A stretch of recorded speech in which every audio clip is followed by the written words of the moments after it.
Now, Roma Wines, R-O-M-A, made in California for enjoyment throughout the world. Roma Wines present Suspense. Tonight, Roma Wines bring you Mr. Hume Cronyn, who is currently being seen in the Metro-Goldwyn-Mayer production The Green Years as star of Too Many Smiths, a suspense play produced, edited, and directed for Roma Wines by William Spear. Suspense, radio's outstanding theater of thrills, is presented for your enjoyment by Roma Wines. That's R-O-M-A, Roma Wines. Those excellent California wines that can add so much pleasantness to the way you live, to your happiness in entertaining guests, to your enjoyment of everyday meals. Yes, right now a glassful would be very pleasant, as Roma Wines bring you Hume Cronyn in a remarkable tale of Suspense.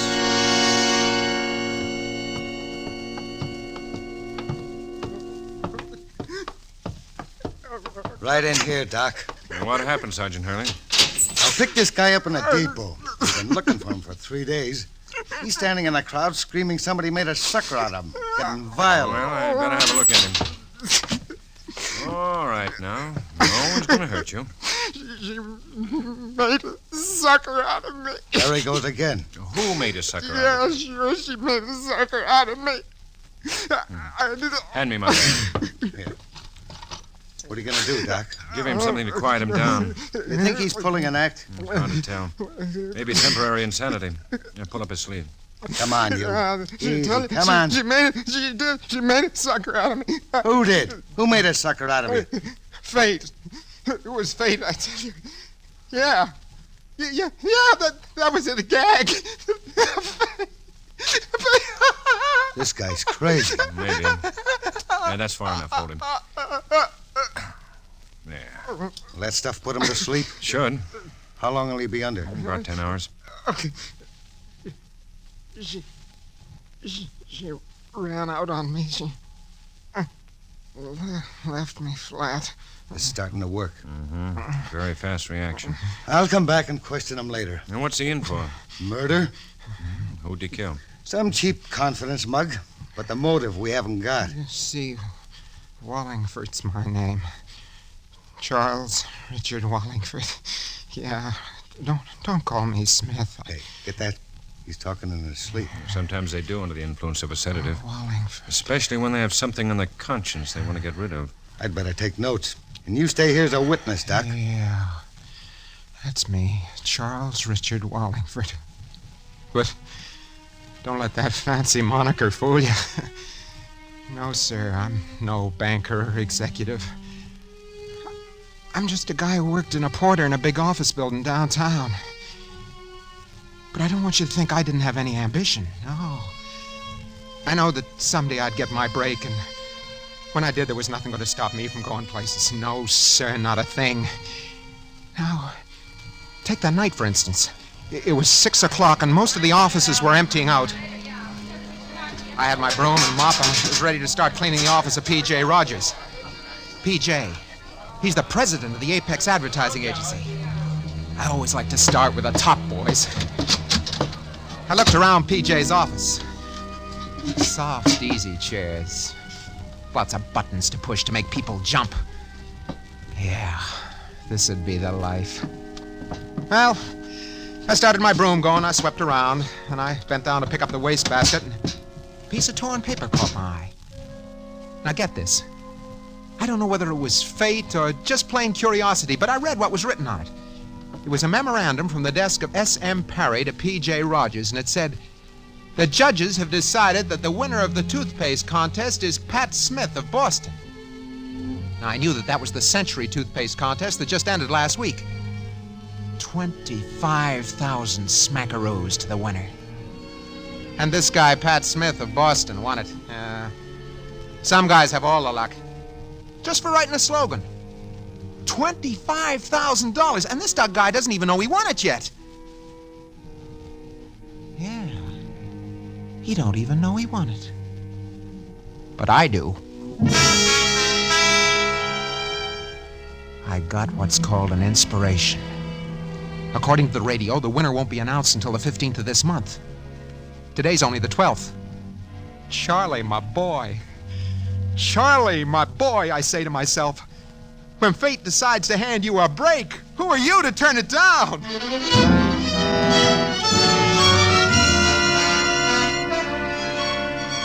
I stalled around until I'd made sure everyone had left the agency. Then I went for the filing cabinets that had the entries. They were listed from A to Z. I found the names that began with S, and I started looking for Pat Smith from Boston. There were over 200 Smiths, Abe Smith, Betty Smith, Carl Smith. I went through them until I came to Ollie Smith. And the next one was Pat Smith of 500 Commonwealth Avenue, Boston, Massachusetts. I copied the address and the slogan. Brother, to me, that slogan sure sounded corny. But who am I to judge $25,000? I went downstairs to the locker room, I changed my clothes, I beat it over to Grand Central, and I caught the midnight to Boston.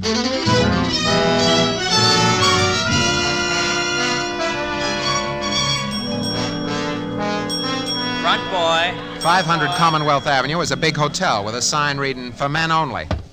I walked up to the desk. May I help you, sir? Yeah. You have a Mr. Pat Smith staying here? Pat Smith? Now, let me see. George Smith, Harry Smith. Pat Smith. Yes, sir. Room 1133. 1133, thanks. Oh, say, mister, look, we have... The clerk started to yell something after me. The elevator door closed and I didn't wait. Yeah, I wish I had, but I didn't.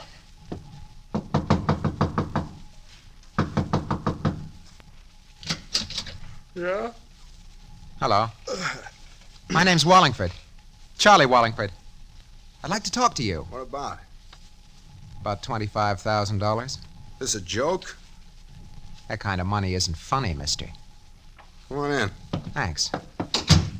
I'll just move my clothes and you can sit down. Yeah, thanks. Thanks a lot. Now, what can I do for you, Mr. Wallingford?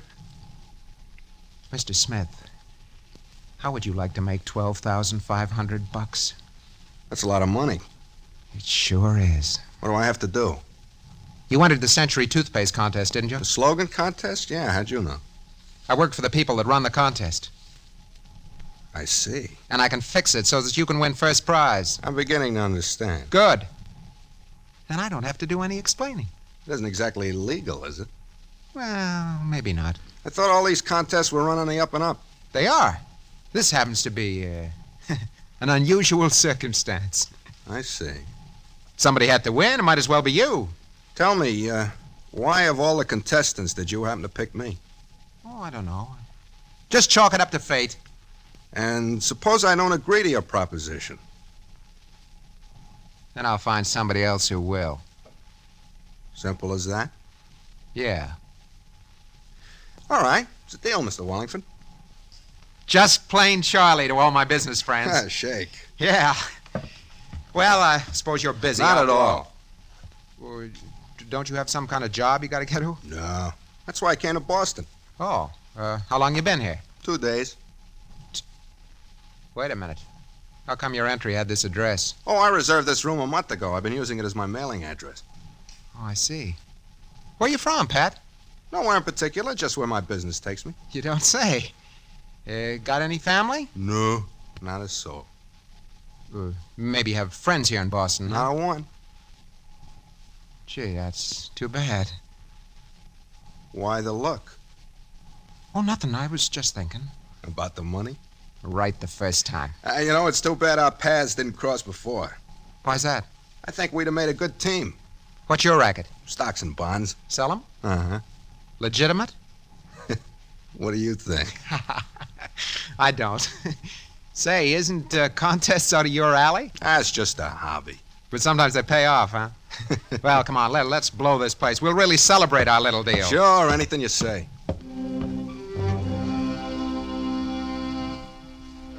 I knew I had this guy figured from the second I laid eyes on him. Just a small-time confidence mug. And I knew he wasn't going to play 50-50 with me. No, sir. The minute he got his hands on that dough, I'd have to sing for my half. So I decided to take it all. Yeah, I could be Pat Smith for a couple of days.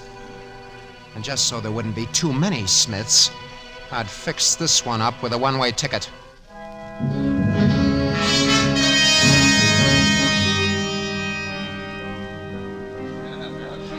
We went to a place for coffee and sandwiches. I had some of my sleeping pills with me, and by the time we got to the apple pie, he was feeling them. Something wrong with me. What's the matter? My head. I'm going around like a top. Oh, come on, give me your arm. Yeah.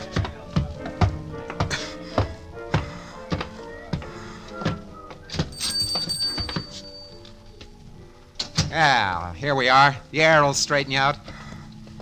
I just want to lay down. You will. In a little while. Where are we going? Just walking.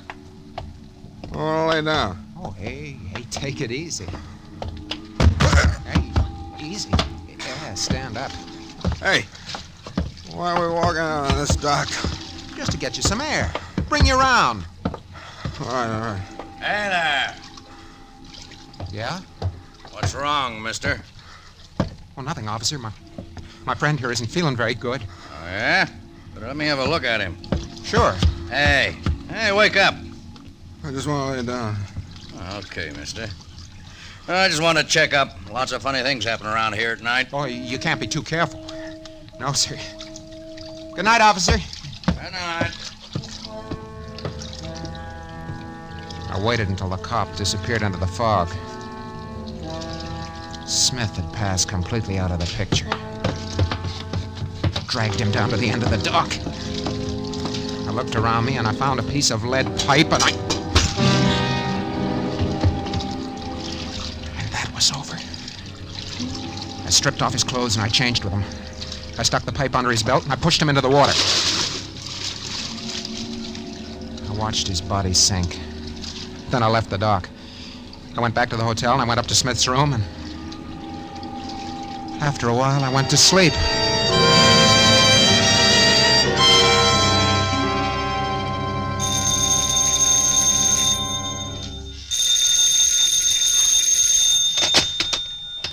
Yeah? Mr. Smith? Mr. Pat Smith? Speaking. Well, there's a young lady waiting for you. Waiting for me? Yes, sir. She says she's your fiancée.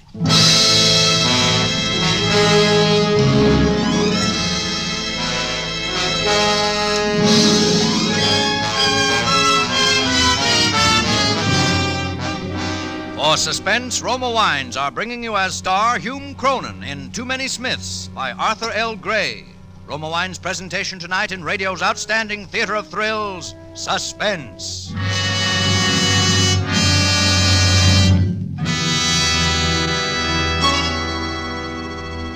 Between the acts of Suspense, this is Truman Bradley for Roma Wines. Visiting friends in Hollywood, I noticed that more and more of them now entertain with wine. And of all wines served in America, Roma, of course, is the most popular. There are good, sound reasons so many smart Americans prefer Roma wine for entertaining. Roma wine is moderate, inexpensive, and easy to serve. And Roma wine is always delicious, always unvaryingly fine. For Roma, America's greatest vintner, is able to select from more grapes of choice varieties from California's finest vineyards than any other winery. And to this rich treasure of fine grapes, Roma adds years of winemaking skill and resources unmatched in America. Yet, Roma wine, America's first choice, costs no more than ordinary wines.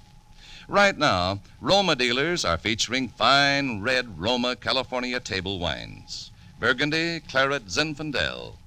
For an adventure in good dining, try Roma Burgundy, Claret, or Zinfandel with a juicy steak, savory pot roast, or spaghetti with meat sauce. You'll discover food with Roma is food at its best. So insist on Roma, R-O-M-A, Roma wines, enjoyed by more Americans than any other wine.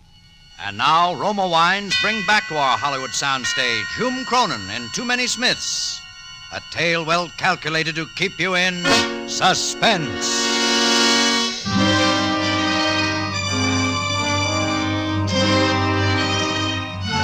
Hello? Hello? Hello? I lay there, paralyzed with that phone in my hand. Hello? sir. Your fiancée. My fiancée? Yes, sir. Oh, yeah, okay. I'll be right down. She'll be waiting for you in the reception room. This didn't jive. Smith said he didn't know anybody in Boston. He started to break out in a sweat. I had to go down and face her. Trying to avoid it would make things look suspicious. I took my time dressing, but my mind was going like a machine gun. But it was no use. There's nothing I could do but to face her and try and bluff my way.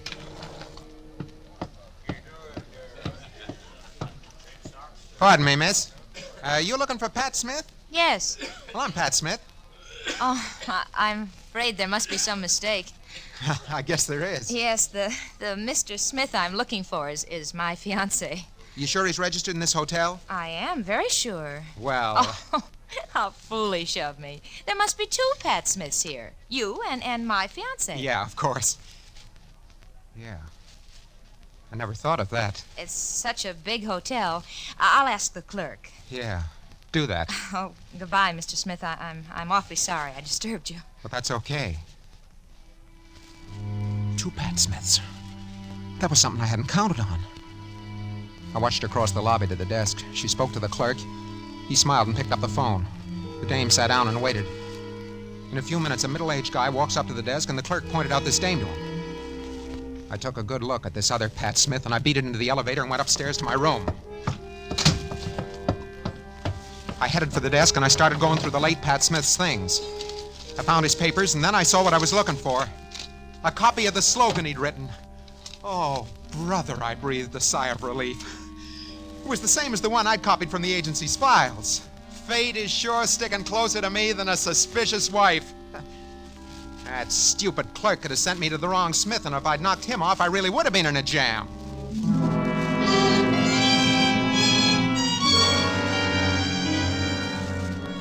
I didn't sleep at all good that night. Around 8 a.m., I headed for the drugstore in the lobby. My head was buzzing. I wanted a cup of black coffee. As I was drinking my second cup, I glanced in the mirror in front of me, and I saw the second Pat Smith come in. I turned around to watch him buy some stuff at the counter. Razor blades, shaving cream, soap, and a large tube of Century toothpaste. Century toothpaste. It was only then it began to creep into my mind. Maybe this Pat Smith had entered the contest also. And if so, maybe he was the guy that was going to collect the 25 grand. Maybe I'd been barking up the wrong tree. Oh, a sick, weak, empty feeling settled in my insides. I put a quarter on the counter and I followed Smith into the lobby. I beg your pardon. Yes? Isn't your name Smith? Pat Smith? Oh, yes, it is. Funny thing, but that's my name also. Oh, yes, I heard there was another Pat Smith staying here. You mind if I sit down? No, go right ahead. Thanks. Kind of funny, two Pat Smiths living under the same roof. Oh, I don't know. Smith's a very common name. Yeah, you're right there. You know, that's how I met your girlfriend. My girlfriend? Yeah, the tall, blonde, good-looking dame. Oh, yes, I remember. But wasn't she looking for you? I don't get you. Well, the clerk telephoned me in my room that she was waiting downstairs, and when I met her, it seems that I wasn't the Pat Smith she was looking for. Darn it. You what? No. So naturally, I assumed it was you. There couldn't be a third Pat Smith here. Well, hardly. I spoke to the clerk about it, and he checked the register. Maybe she had the wrong hotel. Well, I doubt that very much because I've seen her about the lobby the past few days. You have? Mm-hmm. Why, what's wrong? Oh, nothing. Nothing. I'm just thinking. Yeah. I see you're doing a crossword puzzle. Yes. Are you interested in puzzles? Sometimes. I like contests better. You know, the kind they have on the radio? Uh-huh. You ever enter one of those? Well, as a matter of fact, I have. How about the Century toothpaste contest? Oh, of course. $25,000. That's it. Quite a big prize to shoot for. Yeah, it is. What kind of slogan did you write? Well, I think it's pretty good. I got a copy right here in my pocket. Would you care to read it? Sure would. Let me see now. Where is it? Oh, yeah. Here it is. I don't think it'll win first prize, but it might win one of the lesser ones. Well, what do you think, Pat? Yeah. That's pretty good. Much better than the one a certain party I knew wrote.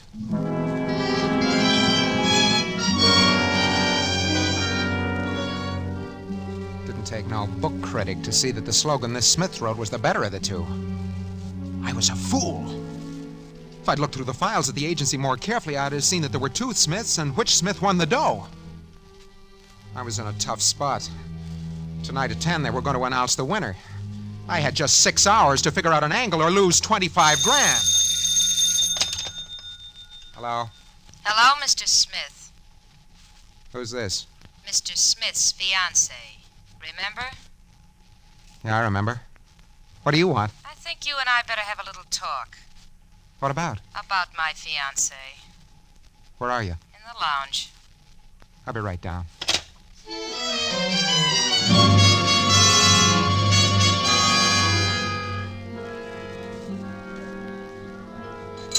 Well, hello. Sit down, won't you? Hey. Okay, what's on your mind? You? Me? Gee, I'm flattered. You needn't be. Okay. What about me? It's so interesting. Why you killed Pat Smith. I don't know what you're talking about. Let's not be stubborn about this, Mr. Wallingford. Must I repeat my question? No. Who are you? You already know that. What's your name? Betty. Betty what? I'm asking the questions. How do you know he's dead? It's in the evening papers. Let me see that. Here. Police discover body in Charles River. First thought to be Charles Wallingford, but fingerprints taken from the dead man proved his identity to be Pat Smith, a small-time confidence man wanted by the police in 3 states. The police are looking for Wallingford. New York City police have discovered that Wallingford's been missing from his rooming house for the past 5 days. You see how I know. Where do you fit? I was supposed to meet Smith here. We had a little job planned. Oh, I see. And you went and spoiled it. Why? Come on, start talking. If I don't like the tone of your conversation, maybe the police will. Well,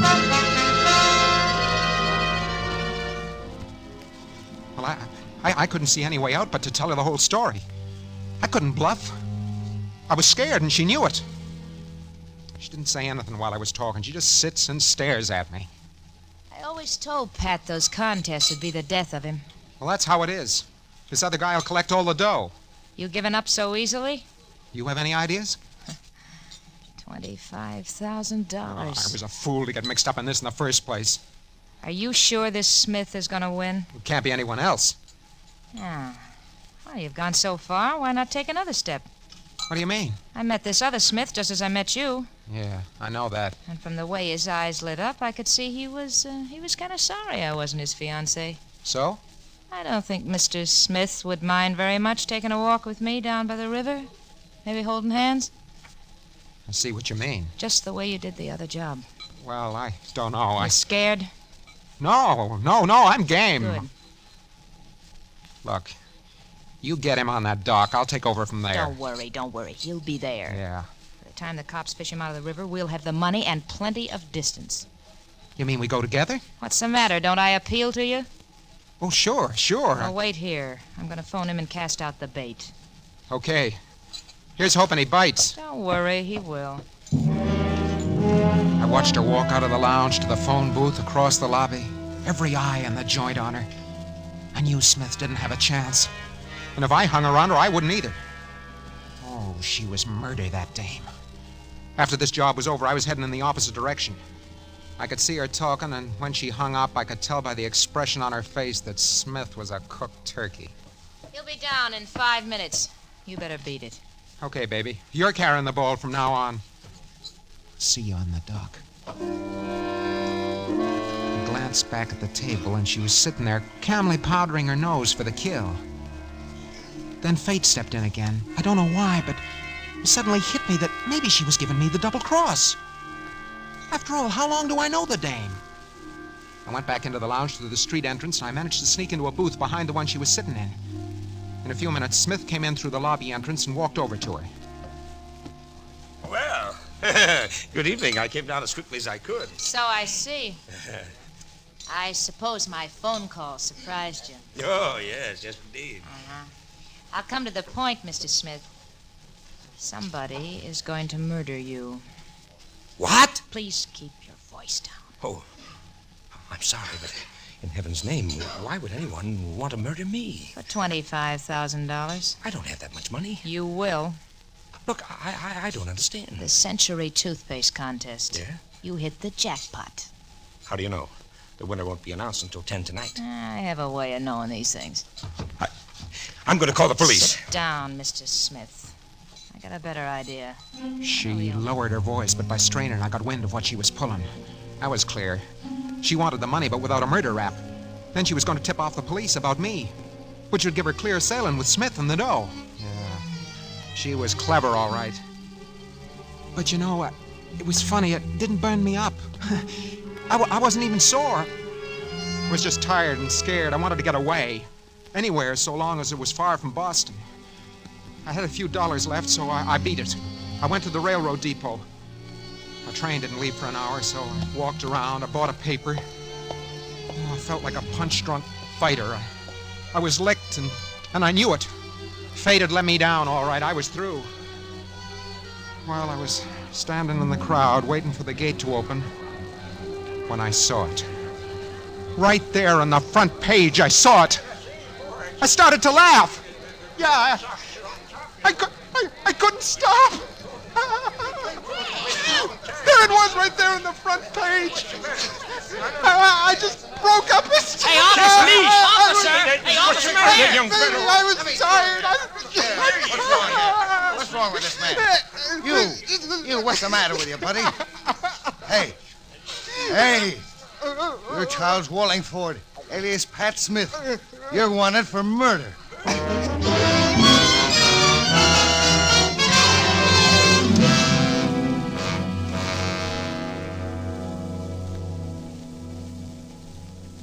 What a story. Starts out as a simple swindle and winds up murder. Yeah, but a story still doesn't tell me what I want to know. What's that, Doc? The cause for his temporary insanity. No, it doesn't at that. Hey, that newspaper. He was reading... Where is it? On the first page. Here. Yeah, here. Take a look at this. The winner of the $25,000 Century Toothpaste Contest was announced last night. The lucky winner was Miss Pat Smith of the little town of Boston, Georgia.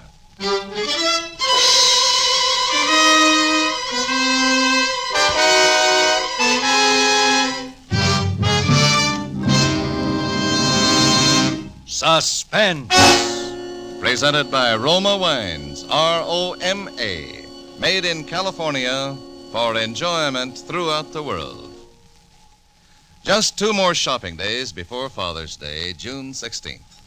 This year, give Dad something special, a gift he'll long remember with pride and warm appreciation. Honor him with a bottle of magnificent Roma California champagne, traditional wine for the truly special occasion. Or if you're planning a family party for Dad, make it really festive with the bubbling brilliance of pale gold, sprightly dry Roma champagne. For Roma champagne pays the perfect compliment due the man of the house on his day. And throughout this month of weddings, anniversaries, and gala social events, you can rely on Roma champagne to add the subtle touch of continental smartness that makes your hospitality outstanding. Yet, delicious Roma champagne, so lavish, so glamorous, so flattering to your guests, is really inexpensive. When you shop tomorrow, get Roma champagne. That's R-O-M-A, Roma wine, America's first choice. Next Thursday, same time, Roma Wines will bring you June Dupree as star of Suspense, radio's outstanding theater of thrills. Produced by William Spear for the Roma Wine Company of Fresno, California. This is CBS, the Columbia Broadcasting System.